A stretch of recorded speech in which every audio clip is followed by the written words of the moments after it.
Welcome to Courageous Conversations. I am your host, John Robinson. This is a conversation that we have been continuing for a few weeks now, week after week.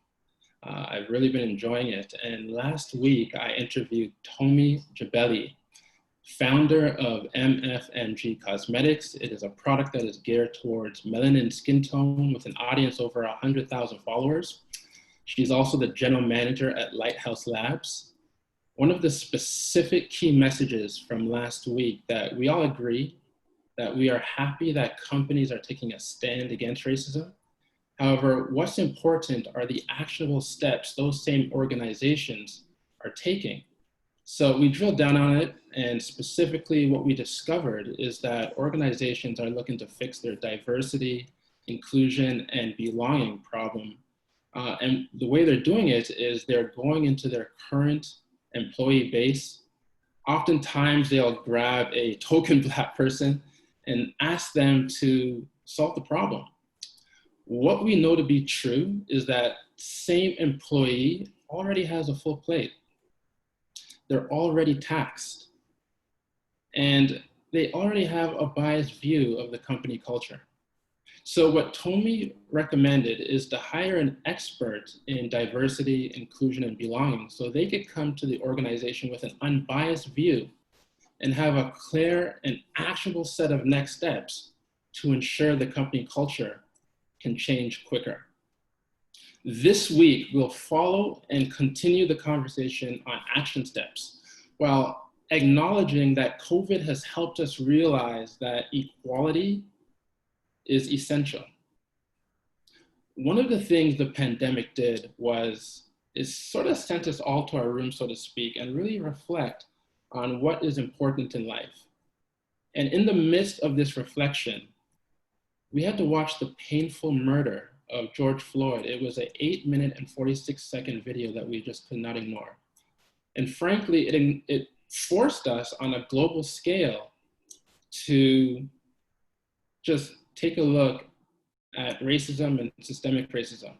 Many Black, Indigenous, and people of color were significantly hurt by it because the knee on the neck was a metaphor, and even non-BIPOC people really began to listen a lot more intently. Enter my guest today, Kurtis Vermont. Kurtis is a bold and highly energetic leader who built a career in business development spanning 6 years. He generated $6 million in revenue for companies across the telecom, ad tech, and market research spaces on both sides of the border. Most recently, he was part of the Angus Reid Global team with a focus on providing timely research for businesses, communication agencies, governments, and advocacy groups. Kurtis is active in his community as a member of the Scarborough Business Association, Kiwanis and the Social Economy through Social Inclusion. He is also secretary and executive member of the Scarborough North Provincial Liberal Association in Northeast Toronto. Kurtis is a leader. He is a co-host on the podcast, The Drip. He's just an overall great guy.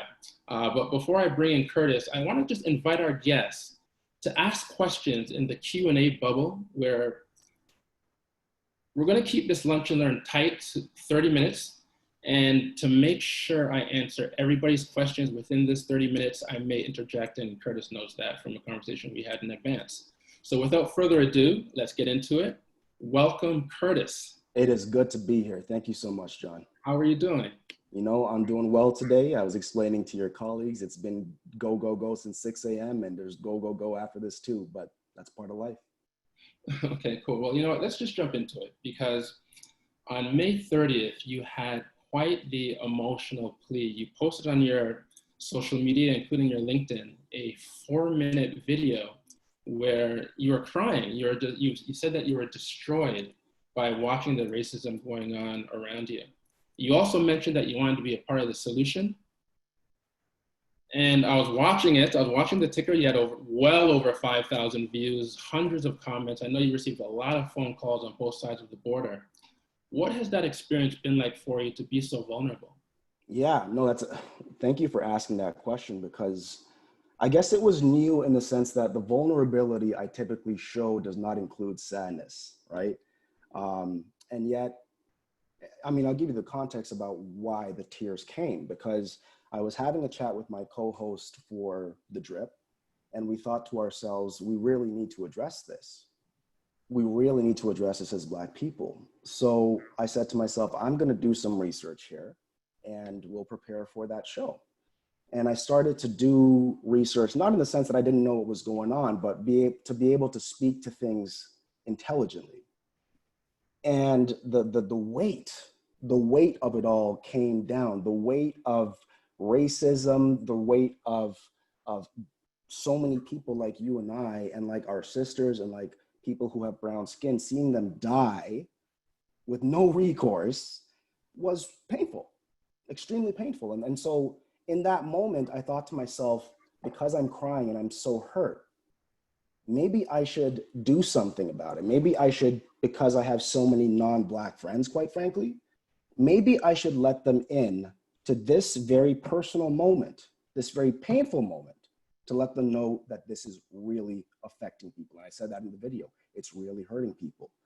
The good news is that it seems like most people started to listen, not only to me, but others. And I say that specifically because, in fact, the night before I released my video, I watched Tyrone T-Rex Edwards, right, talk on, I think it was The Social or The Circle, whatever the show's called, because I don't watch that. But because one of my friends posted it, I saw it on Facebook.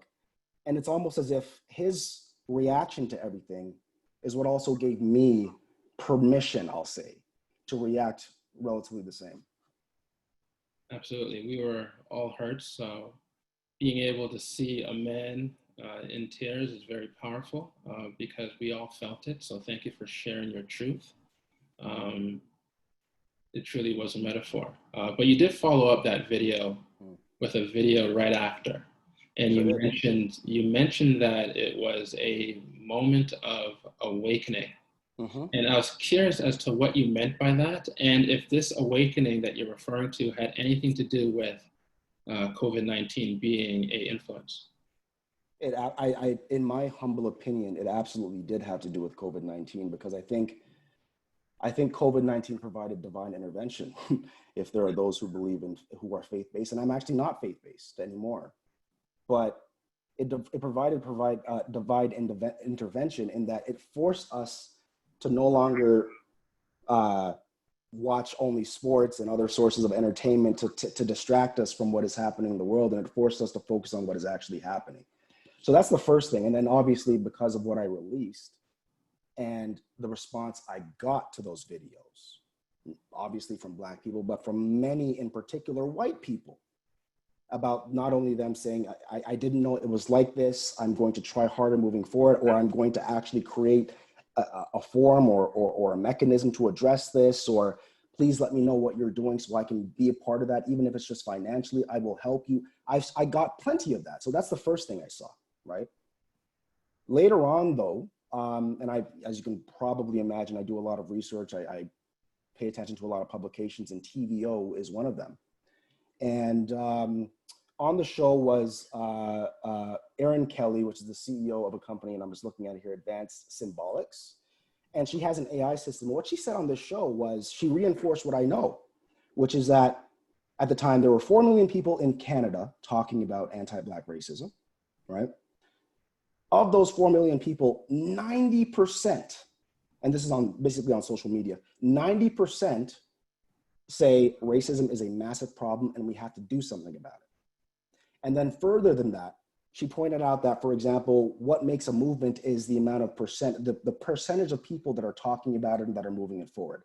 She brought up an example of being the Me Too movement. I think she said it was about 32% of people that were talking about that, which unfortunately made it that it wasn't actually a sustainable movement. She compared that to today with how many people are talking about racism.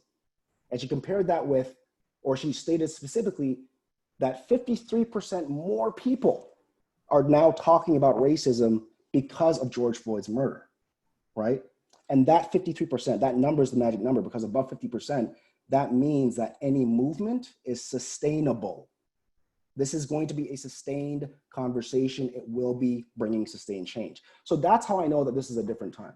The data tells me so. Yeah, 90% of people acknowledge that racism exists. And you mentioned 53% of people are talking about it. Do you get the sense that people are willing to make actionable steps to make a change? Yes.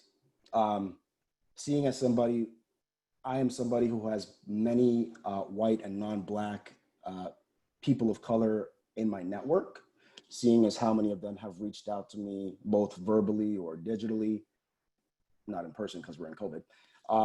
You know, what I've seen is people who, white people in particular, who are literally doing their part within their networks to build coalitions of people who are going to be in favor of solutions and change. Obviously, I still see some of the bad people too, but I mean, this is one of those times where if by now you don't get it, you may not get it. So I choose to focus on the ones who get it. I know you're a pragmatic person, you're optimistic, and you're about solutions. So let's go there. I know you're an expert on politics, and one of the things that one of your key messages is that it's important for us to keep our elected officials accountable. So whether it be our councillors, our members of provincial parliament, our members of parliament, if they are not standing against racism, if they're not standing against discrimination of any forms, whether it be Indigenous people, gay rights, just human rights, then they need to go. They need to go. You mentioned that. So why do you feel that way? I mean, look, I'm not the only person who feels that way to begin with. I mean, look, we can even talk about Professor Akwasi Owusu-Bempah of U of T, or we can talk about Michael Bryant, who was the former Attorney General and is now the head of the Canadian Civil Liberties Association. Look,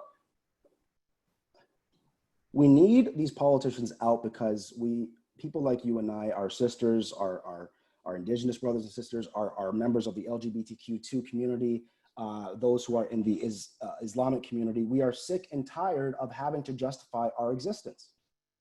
Sick and tired of it, right? So for us, it's if you as a leader, if you cannot respect our existence, if you cannot provide policy and direction that will make life better for us, then we need to replace you with people who will. And that's as simple as it comes. That's as simple as it is. Speaking of replacing people, what is the importance of a minority government, if that be the case?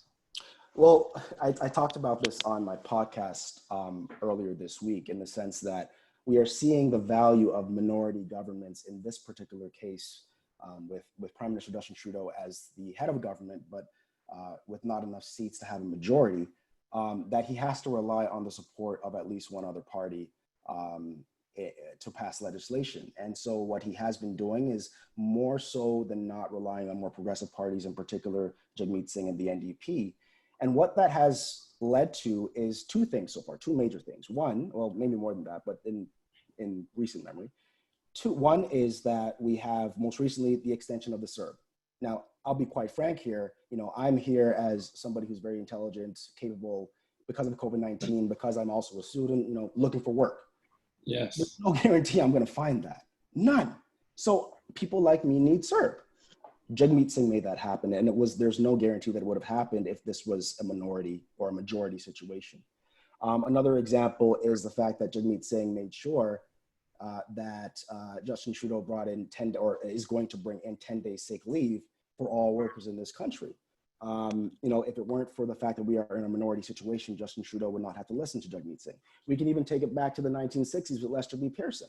And this is kind of what I'm getting at is no one should tell anybody from this point on that minority governments don't work, because they have a history of working in this country and to make this country better and more progressive. So again, going back to 1963, I believe it was, with Lester B. Pearson and Tommy Douglas Lester B. Pearson of the Liberal Party, and who was Prime Minister, and Tommy Douglas, who was the head of the NDP. In that time, we got Medicare, we got the Canada Pension Plan, we got the Canada Assistance Plan, which is basically what ensures that poorer provinces, unfortunately like those in Atlantic Canada, have enough money to ensure that they have a comparable level of service for all Canadians, right? So again, because of minority governments, real progress has been made in this country, and that's being reflected here again today. Thank you for that political view. On a corporate level, we're getting a question from the audience. His name is Kevin Bowen. And Kevin, you know Kevin? That's who you think it is. Yeah, Kevin, I know him. Kevin asks, we've seen many Black executives such as Wes Hall. By the way, if you haven't seen Wes Hall's interview with Dwight Drummond, it was awesome. Check it out. Wes Hall and Dennis Mitchell speaking out about the systemic racism that exists in Canada. Moving forward, how do we ensure that conversations around race turn into material change in corporate Canada? You know, I'm not sure that I have the overall answer to that, but I think that the next clear step is there needs to be clear data on the issue. We do not have that as robustly as the United States does, for example. There has been a push both at at all three levels now. So we live in Ontario, so at Toronto, Ontario, and the federal level, there's a push now to ensure that we have race-based data being collected, not only for health, but for other measures. We need that in order to know what is wrong, in order to truly fix it. Because we know what's wrong. We know what's wrong, but there are people who unfortunately are not amenable as we are to seeing the reality. So some people need more data. We need to have that data. I think that is the clear next step. And I think from having that data now, we can have intelligent conversations with our corporate leaders in this country to say, look, this is what is happening in your environment, right? This is what's happening. The data reflects that.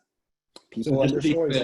Just to be clear, so our audience understands, when you say data, you're referring to organizations being able to share what race their employees are? Yes. Okay. Yes. And I feel that's very important. Levi's, I mentioned a couple of weeks ago, put out a full report saying surface level, it looks like we're diverse, but when you really dig into it, the front line are the ones that are diverse. And as you go higher to middle management to the board, it gets increasingly more white. And that is something that is unfortunately very normal.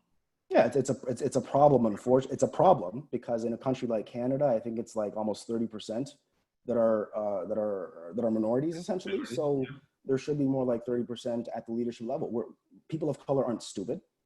We're highly educated, right? Clearly. So why aren't we there? Absolutely. In the States right now, LeBron James is leading an initiative called More Than an Athlete. And him and his peers are fighting vote suppression. So I know we were chatting about politics a bit earlier. I was curious, do you find a lack of Black representation when it comes to voting in, say, Toronto? That's an interesting question. And I wanted to refer to Operation Black Vote, but I didn't get to engage deep enough with them before this webinar. So I can only speak, I can't speak from a data perspective, I can only speak from my perspective. You know, I take it back to 2018 when I went to an Operation Black Vote launched debate with, at the time, Premier Kathleen Wynne and the other party leaders. Doug Ford didn't show up. It was a room of 1,000+ Black people. So the idea that we're not engaged is wrong. I think that we need to engage better in the sense that we need to be more organized. And this is not just a Black thing. This is, quite frankly, everybody just doesn't know as much about policy and politics and government and how things work as they need to. So maybe it's not necessarily that Black people need to vote more, and I don't know that, but I know for sure that everybody needs to do a better job of understanding how our political process works. How do you think we could go about doing that? That's a very good look. So I brought up already Operation Black Vote. That is a great organization that is doing great work. I think what it comes down to is that we need more of those organizations with more reach, because the work's being done, obviously. It's just that it's not reaching as many people as it needs to. Understand. Okay. Well, while on topic of government, I was wondering, you know, it's a big, broad question. How do we solve systemic racism on the government level? Yeah. I know we chatted about minorities in government. What else can we do to tackle systemic racism? You give me one moment. I wanted to pull up something, so yeah, take your time. I'm not, because this is actually a response from the Parliamentary Black Caucus, right? This is actually a letter to Justin Trudeau saying, This is what needs to happen. So in the executive summary, there are five elements. I'll just read them out quickly. This is what it is. This is the answer, Yeah, right? take your time. Take your time. Number one, measure the pervasiveness of systemic discrimination through the collection of race-based data. We already talked about that. Number two, assist Black Canadians. Just so our audience make sure they grasp it, because we don't want to go too fast. Okay. So measure the You got it. Measure the pervasiveness of systemic discrimination through the collection of race-based data. Point number two, assist Black Canadians in providing economic prosperity to all through measures to support Black-owned or run businesses. And Kevin was talking about that just now with West Hall. West Hall has a Black North initiative. Number three, eliminate the barriers to access to justice and public security for Black Canadians and Indigenous people. Number four, make our public administration more effective and resilient by ensuring it actually reflects the diversity of the public it serves. Now that's the thing right there, right? I'll read number five, but I'm going to come back to number four. Recognize and support the artistic and economic contributions of Black Canadian culture and heritage. Back to number four. There's no other way to say this. Our public service is extremely white, and that's not necessarily a bad thing, but it needs to reflect more voices. So what that means is we need to be, first of all, maybe it's not even a recruiting thing, because I think we already have a lot of Black folks at the lower level. We need to be promoting them. We need to be training them to be managers. We need to be uplifting them. I had a conversation with a friend of mine at Metrolinx as an example, and he's in a leadership capacity.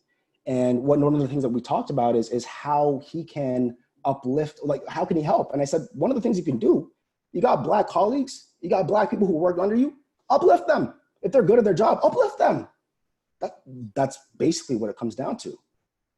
Absolutely. Empowerment is key. And back to West Hall with his interview with Dwight Drummond, for those that haven't gotten a chance to watch that interview as yet, he had advice. He said for any of his BIPOC people, Black, Indigenous, or any people of color, what happens if you might get one promotion to middle management, but what happens, you'll stay with the organization for 10, 15 years, and you're still stuck in middle management. And you love the company, you love the people that you're with, but you just cannot go any further than that.